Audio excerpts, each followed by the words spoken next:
ఒక తలాంతు తీసుకున్నవాడు వచ్చి, అయ్యా నీ విత్తని చోట కోయివాడును చల్లని చోట పంట కూర్చుకున్నవాడు ఆయన కట్టినవాడు నేను ఎరుగుదును గనుక నేను భయపడి వెళ్ళి నీ తలాంతును భూమిలో దాచిపెట్టి తిని ఇదిగో నీది నీవు తీసుకో. నష్టమేమీ లేదు.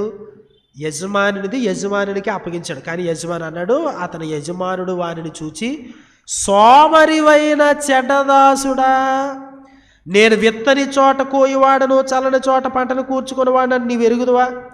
అట్లయితే నీవు నా సొమ్ము సాహుకారుల యొద్ద ఉంచవలసి ఉండెను, నేను వచ్చి వడ్డీతో కూడా నా సొమ్ము తీసుకుందని అని చెప్పి ఆ తలాంతును లాగేసుకున్నారు. తర్వాత 30వ వచనం, మరియు పనికి మాలిన ఆ దాసుని వెలుపటి చీకటిలోనికి త్రోసివేయుడి, అక్కడ ఏడుపును పండ్లు కొరుకుటయు ఉండును. దేవుని యొక్క సొమ్ము నీకు అప్పగించాడు, దేవుని యొక్క ఆస్తిని నీకు అప్పగించాడు.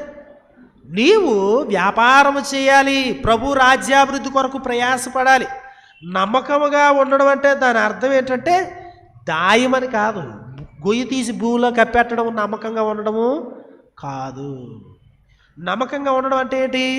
సోమరిగా ఉండడం కాదు. సోమరివైన చెడ్డదాసుడు అంటే యాక్టివ్గా ఉండాలి. నమ్మకంగా ఉండడం అంటే పని చేయాలి. సోమరుల్లా ముసుగేసుకుని కూర్చోకూడదు. భయాందోళనతో ఇది ఏమైపోద్దో, ఇది ఏదండి వ్యాపారం చేస్తే ఎక్కడ పోద్దో, ఎక్కడ నష్టం వస్తుందో అని అట్లాగే కూర్చోకూడదు. ఏం చేయాలి? కష్టపడాలి. పనికి మాలిన ఆ దాసుని అనడంటే పని చేయాలి, పని చెయ్యాలి, కష్టపడాలి. ఇంకో మాటలో చెప్పాలంటే రిస్క్ చెయ్యాలి. క్రైస్తవ విశ్వాసం అనేదే రిస్క్ థింగ్.